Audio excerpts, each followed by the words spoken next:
Hello viewers, welcome to my channel J's English Concern. Let us start our lessons in grammar.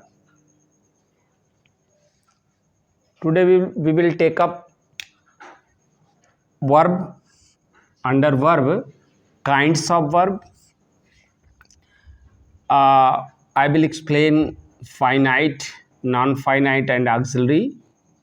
After that I will take up transitive and intransitive verbs. तो हम आज क्या देखेंगे? आज verb के kinds में जाएंगे। Kinds में जो वर्ब 3 प्रकार की हैं, इन तीनों का डेफिनेशन और एग्जाम्पल देखेंगे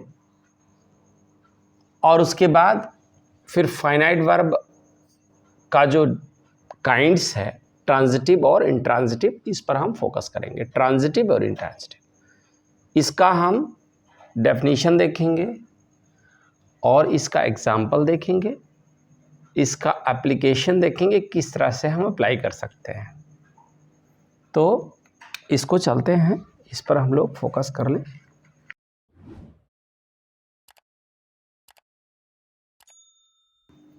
पहले हम चलते हैं फाइनाइट वर्ब। फाइनाइट वर्ब, ये जो फाइनाइट वर्ब है, क्या है फाइनाइट वर्ब और क्या है नॉन फाइनाइट वर्ब?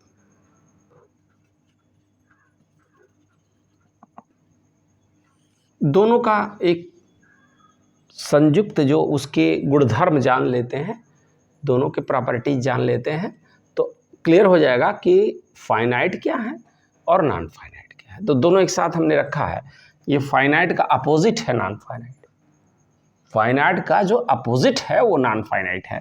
अब पहले हम देखें, जैसे हमने लिखा ही रीड्स, यहां पर अब रीड्स हो गया। They read, he is reading, they are reading.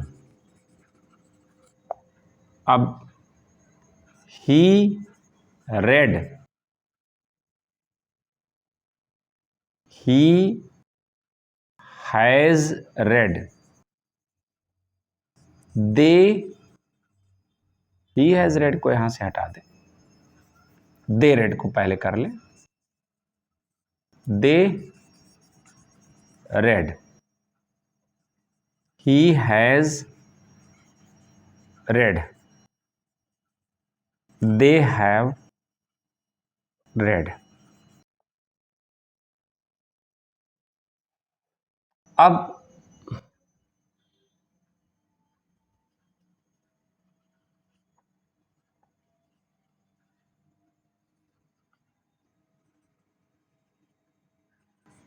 Reading is good for understanding, to read is difficult. देखिए यहां पर इसलिए हमने लाइव इसको बताया, पहले से नहीं लिखा, कि इसको लिखने का तात्पर्य है कि जैसे जब हम सामने लिखेंगे और वो चीज़ों को क्लियर करने चले। देखिए यहाँ पर आपने देखा वर्ब ये है, वर्ब ये है, वर्ब ये है, वर्ब ये है, वर्ब ये है, देखा ना, ये वर्ब है। आपने देखा कि यहाँ पर इसने यस यस इस सब्जेक्ट के नंबर के कारण यानी नंबर से प्रभावित हुआ। और यहाँ पर देखा आपने दे, यहाँ पर देखिए सिंगुलर था, ये सिंगुलर नंबर था, ये प्लूरल नंबर था। तो वर्ब ने अपने में यस यस लगा लिया, अपने को सिंगुलर बना लिया यस लगा करके। यहाँ वो मूल रूप में है, क्योंकि जो डिक्शनरी फॉर्म होती है वर्ब की वो प्लूरल होती है। जो आप डिक्शनरी में वर्ब पाएंगे रीड, वो रीड वर्ब प्लूरल होती है। उसको हम सिंगुलर कैसे बनाते हैं? यस यस लगा करके बना लेते हैं, यस लगा करके बना लेते हैं। तो यहाँ पर यस लगा है, देखा आपने, ही रीड्स, तो ही सिंगुलर था, इसके अनुसार इसने अपने आप को एग्री कराया, इस वर्ब ने अपने आप को सिंगुलर बना लिया, एग्री हो गई, इसके साथ इसका समझौता हो गया कि ये भी सिंगुलर है तो ये भी सिंगुलर, ये प्लूरल तो ये भी प्लूरल, यही समझौता है। तो यहाँ पर ये प्लूरल और ये मेन रूप में आ गई। अब जैसे ही इज रीडिंग, अब देखा आपने इज था, यहाँ इज, ये अब यहाँ पर हमको ये ध्यान रखना पड़ेगा, ये एस्पेक्ट है, एस्पेक्ट। और यहाँ पर आपने देखा जैसे दोनों रेड है, तो यहाँ पर आपने देखा कि टेंस के कारण ऐसा है। और has said, have said, has said, has red, have read, तो यहाँ पर भी एस्पेक्ट आया है। तो यहाँ पर आपने देखा कि जब वर्ब अपने नंबर, पर्सन, जेंडर और एस्पेक्ट, पर्सन, नंबर, जेंडर और एस्पेक्ट, ठीक है, पहले ये समझ ले, पर्सन, नंबर, जेंडर से प्रभावित होती है, पर्सन, नंबर, जेंडर से प्रभावित होती है और टेंस तथा एस्पेक्ट के लिए मार्क की जाती है। A verb that is govern by, controlled by, limited by, जैसे फाइनाइट का मतलब लिमिटेड, नॉन फाइनाइट व नॉन लिमिटेड। तो फाइनाइट वर्ब वह वर्ब होती हैं जो लिमिटेड होती हैं। तो कैसे लिमिट होती हैं कि a verb that is limited by number, person, gender, उसका भी उदाहरण बहुत सारे हैं जो आप देख सकते हैं, person, number, gender, and is marked for aspect and tense, and is marked for tense and aspect, is known as finite verb. ऐसी क्रियाएं जो अपने आप को नंबर के कारण, एस्पेक्ट के कारण, टेंस के कारण अपने रूपों में परिवर्तन कर लें, टेंस, एस्पेक्ट या नंबर, पर्सन, जेंडर, इनके कारण अपने रूपों में परिवर्तन कर ले, वही रूप धारण कर ले, तो उनको क्या कहते हैं? फाइनाइट वर्ब कहते हैं। दूसरा नॉन फाइनाइट, अगर वह वर्ब जो, जैसे मान लीजिए यहां पर आपने देखा reading is good for understanding, आपने देखा कि यहाँ यह सब्जेक्ट के स्थान पर खुद आ गया है। जैसे यहाँ पर ये जो यही रीडिंग है वर्ब है, लेकिन यहाँ यही वर्ब होने के साथ साथ यह जो है सब्जेक्ट के स्थान पर आकर के नाउन का काम कर रहा है, जिसको जीरंड कहते हैं। तो जीरंड यहाँ पर है, ये reading is good for understanding, ये तो ये जीरंड है। अब इस जीरंड ने सब्जेक्ट के स्थान पर आकर के, अब इस ये जीरंड है, वर्ब के साथ साथ नाउन का भी काम करता है, इसलिए इसको वर्बल नाउन भी कहते हैं। इसको क्या कहते हैं? Verbal noun. तो ये जो है ये इस तरह के बंधनों से मुक्त है, अर्थात ये नाउन का जब काम कर दिया तो ये किसी नाउन से नियंत्रित, जब खुद नाउन हो गया तो नाउन से नियंत्रित होगा नहीं, अपने सब्जेक्ट से नियंत्रित, खुद सब्जेक्ट हो गया तो सब्जेक्ट से क्या नियंत्रित होगा, यही है। तो a verb that is not limited by person, number, gender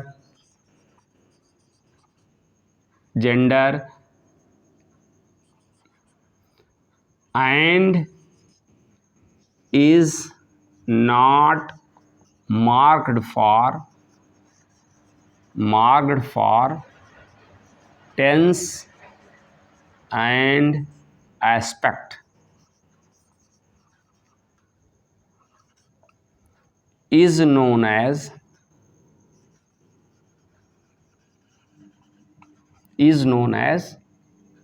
non-finite.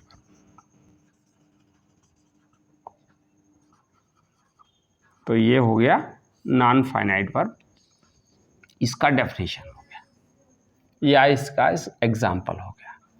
और अब देखिए a verb that is limited by, not limited by हटा दीजिए, limited by person number gender and is marked. अब देखिए यहां से नॉट हटा दीजिए, यहां से नॉट हटा दीजिए, is marked for tense and aspect is known as finite verb. तो ये हो गया फाइनाइट और नॉन फाइनाइट। अब इसके काइंड्स को हम अलग से जानेंगे, फाइनाइट वर्ब के काइंड्स को अलग से जानते हैं। अब हम देखते हैं, ये तो हो गया फाइनाइट और नॉन फाइनाइट का बहुत अच्छा अंतर हमने बताया है। इसको आप चाहेंगे तो अपने नोट्स में तैयार कर लेंगे, और ये बहुत ही इम्पॉर्टेंट है। ये बहुत जगहों पर आपको एक्सप्लेन्ड वे में नहीं मिलेगी, बहुत सारे ग्रामर बुक्स में एक्सप्लेन्ड वे में उपलब्ध नहीं है। तो अब हम चलते हैं काइंड्स ऑफ फाइनाइट वर्ब। पहला है transitive.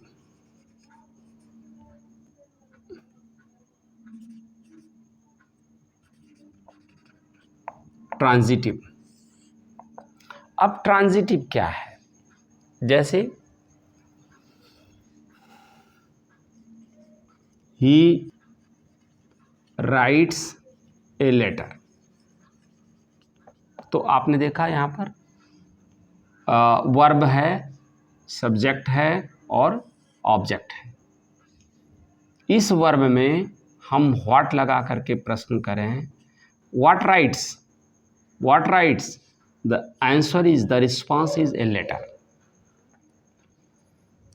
When there is answer of this word what, this question what, and that begins with the verb. When we begin with verb a question, and that is what writes, what reads, it means just we put a question with the verb what, beginning with what. We put a question with the verb beginning with what. इसी से हम क्या करते हैं, जो verb है उसी के साथ what लगा करके एक प्रश्न बनाते हैं, और अगर उत्तर है तो वर्ब ट्रांजिटिव है, अगर उत्तर नहीं है, उसका उत्तर नहीं मिलता है, तो आप मान के चलें कि ये ट्रांजिटिव नहीं है। अर्थात a verb that requires an object of treat, a verb that requires an object of treat. अब इसके साथ ऑब्जेक्ट आया है तो ये ट्रांजिटिव है। लेकिन अगर हम कहें he laughs, laughs loudly,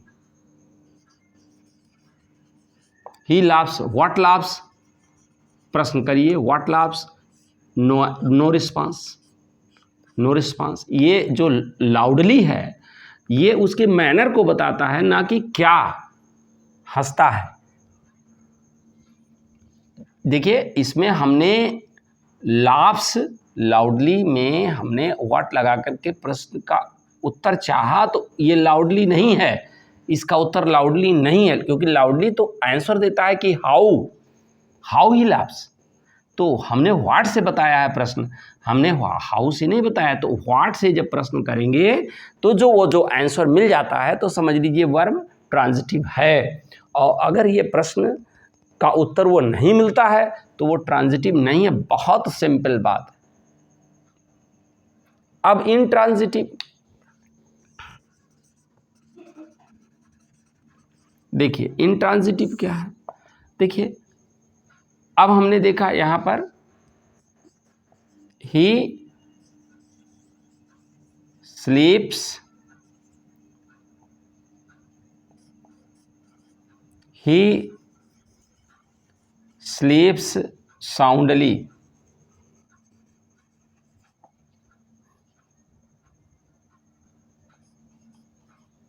he is। अब बस हम यही दो, बहुत अच्छा है कि इसी को दो हम क्लियर कर दें। देखिए he sleeps, what sleeps, there is no word, there is no answer, there is no word, neither a word is there nor it forms an answer, it forms an answer to the question beginning with what। अब हम यहाँ पर अगर what के साथ प्रश्न करते हैं कि what sleeps, तो आंसर नहीं मिल रहा है। what sleeps, अब अगर इसको भी देखें, ही स्लीप्स साउंडली, अब इसका आंसर है हाउ ही स्लीप्स का आंसर तो आ रहा है, लेकिन व्हाट का नहीं आ रहा है। तो यह भी क्या है, ये इंट्रांजिटिव वर्ब है।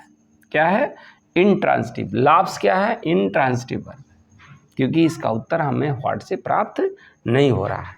तो intransitive verb do not have an object after it, and transitive verb requires an object after it. तो ये क्लियर हो गया कि ट्रांजिटिव ट्रांजिट से बना हुआ। देखो इसमें ट्रांजिट, TRANSIT, ट्रांजिट, IVE लगा करके इसको एडजेक्टिव वर्ड बनाया गया। मतलब ये वर्ब तो है, लेकिन ये जो वर्डवा है ये एडजेक्टिव वर्ड है, इसको ट्रांजिट से बनाया गया। ट्रांजिट का मतलब होता है कि when the work done by the subject passes to the object. मतलब ये यहाँ पर वो बढ़िया से समझ में नहीं आता है, ये ज़्यादा अच्छा है कि आप इसी वर्बवा में व्हाट लगाइए और व्हाट लगा करके देखिए आंसर वो है कि नहीं है। अगर है तो वही उसका। अब एक बात है, एक वर्ड भी आ सकता है यहाँ, एक फ्रेज भी आ सकता है, एक क्लास भी आ सकता है, ये भी है, इस बात को ध्यान में रखना है। तो ट्रांजिट का मतलब यही होता है कि यहाँ से वहाँ जाना, और इन ट्रांजिट जो इस तरह यहाँ से वहाँ ना जाए। ये ट्रांजिटिव और इंट्रांजिटिव दो हमने वर्ब्स का बताया। एक बात और है कि जैसे मान लीजिए कि आप फाइनाइट वर्ब में जाते हैं और ट्रांजिटिव इंट्रांजिटिव का अध्ययन करते हैं, तो बहुत सारे वर्ब्स की एक लिस्ट बना सकते हैं इस तरह से, प्रश्न बना करके, छोटा छोटा प्रयास करके कि ये विशेष रूप से ट्रांजिटिव कौन है, इंट्रांजिटिव कौन है। जो दैनिक बोलचाल में क्रियाएं आ रही हैं, जो वर्ब्स आ रहे हैं, उन वर्ब्स को आप क्या करें, इन लिस्ट कर लें, इस तरह से बना करके, प्रश्न कर करके, व्हाट से प्रश्न करें तो ये क्लियर हो जाएगा। एक बात और है कि जो हम, जैसे हमने यहाँ बताया कि ऑब्जेक्ट के लिए प्रश्न करते हैं, तो ये व्हाट और हुम से भी प्रश्न कर सकते हैं, व्हाट और हुम से भी प्रश्न करते हैं, लेकिन वो जो हुम होगा वह स्पेशली या तो नाउन होगा जो इनडायरेक्ट ऑब्जेक्ट होगा हुम से। व्हाट और हुम से जो प्रश्न बनेगा, व्हाट और हुम से, ये हुम ये इनडायरेक्ट ऑब्जेक्ट होगा, और ये इनडायरेक्ट ऑब्जेक्ट, इसके साथ इनडायरेक्ट ऑब्जेक्ट आता है, और ये नाउन और इसके साथ प्रोनाउन भी हो सकता है, नाउन और प्रोनाउन भी हो सकता है। इसलिए विशेष रूप से अच्छा है कि आप ये समझें कि व्हाट लगा करके जो प्रश्न का उत्तर मिलता है वही विशेष रूप से समझें कि वही सही तरीका है ट्रांजिटिविटी और intransitivity of a verb to get it checked. ठीक, यही एक सही तरीका है। तो ट्रांजिटिव और इंट्रांजिटिव आज हमने ये देखा। अब हम चलते हैं कि देखते हैं कि नॉन फाइनाइट्स के कौन कौन से भाग हैं, नॉन फाइनाइट की कौन कौन से काइंड्स हैं। हम देखते हैं पहले जीरंड।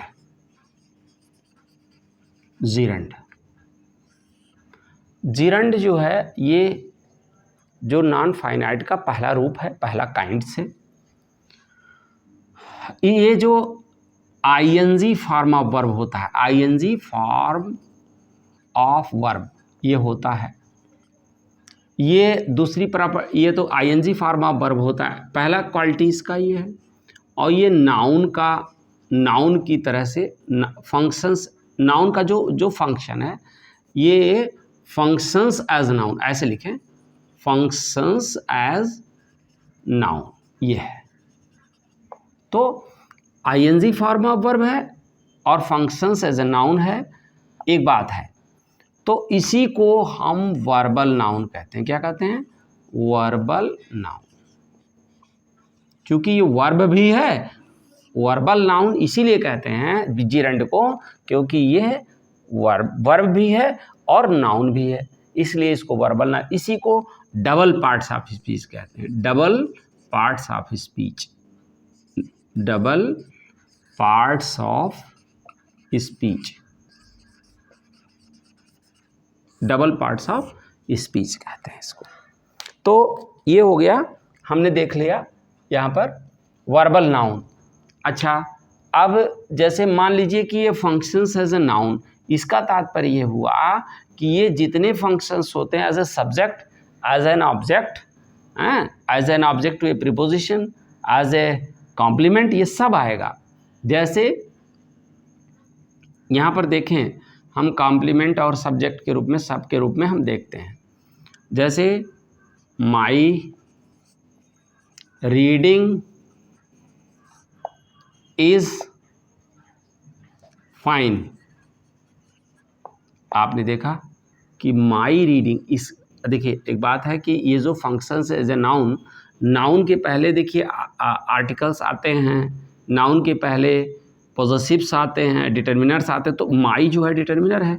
तो ये जिस तरह से ये आया है, ये सब्जेक्ट का पार्ट हुआ पूरा, ये प्रेडिकेट का पार्ट हुआ, इस सब्जेक्ट के पार्ट में डिटर्मिनर ये है, और ये है नाउन है, ये नाउन है। तो हमने देखा अब यहाँ पर ये सब्जेक्ट की भांति फंक्शन किया है, ये एज ए सब्जेक्ट फंक्शन किया है। अब ऑब्जेक्ट के रूप में ले लें,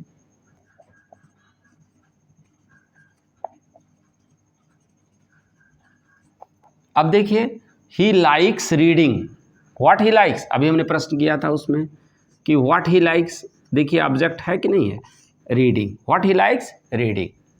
तो यहाँ आपने देखा कि ये ऑब्जेक्ट है, यही रीडिंग यहाँ पर सब्जेक्ट थी यहाँ पर, और यहाँ पर ऑब्जेक्ट है, ऑब्जेक्ट के रूप में फंक्शन कर रहा है।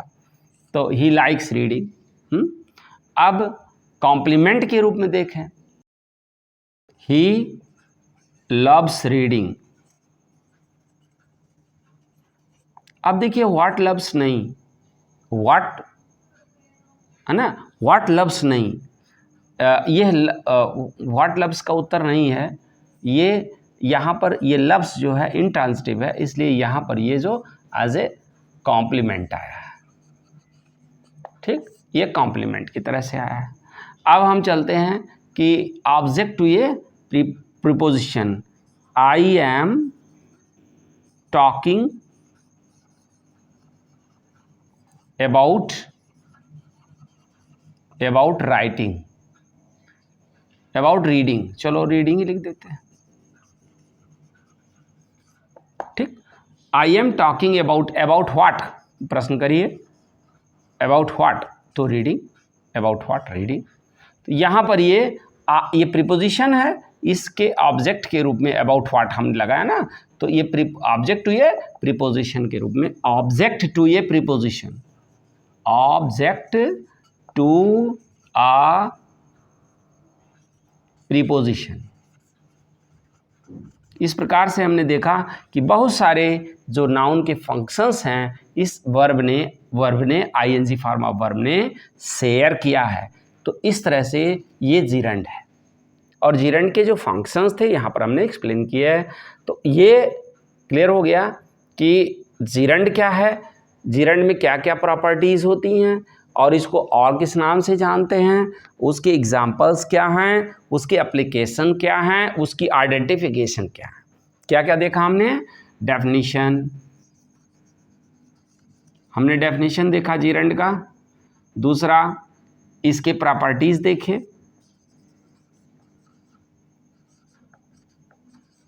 प्रॉपर्टीज़, और अनदर नेम क्या है इसका, अनदर नेम, इसका सब्स्टिट्यूट नाम क्या है, एग्जाम्पल्स देखा हमने, ठीक, एग्जाम्पल्स देखा, और इसको आइडेंटिफिकेशन, कैसे हम आइडेंटिफाई करेंगे, आइडेंटिफिकेशन भी, आइडेंटिफाइंग कैसे हम करेंगे, और इसका एप्लीकेशन मतलब वाक्य में कैसे हम यूज़ भी करेंगे, हमने पांचों तरीके से इसका एप्लीकेशन करके दिखा दिया। तो हमने जीरंड के इतने एस्पेक्ट पर चर्चा किया। तो ये रहा आज, इतने पर हमने जो है एक्सप्लेनेशन दिया आपको जीरंड के बारे में। ये नॉन फाइनाइट का पहला रूप था। तो यहीं पर आज हम समाप्त करते हैं। Thank you.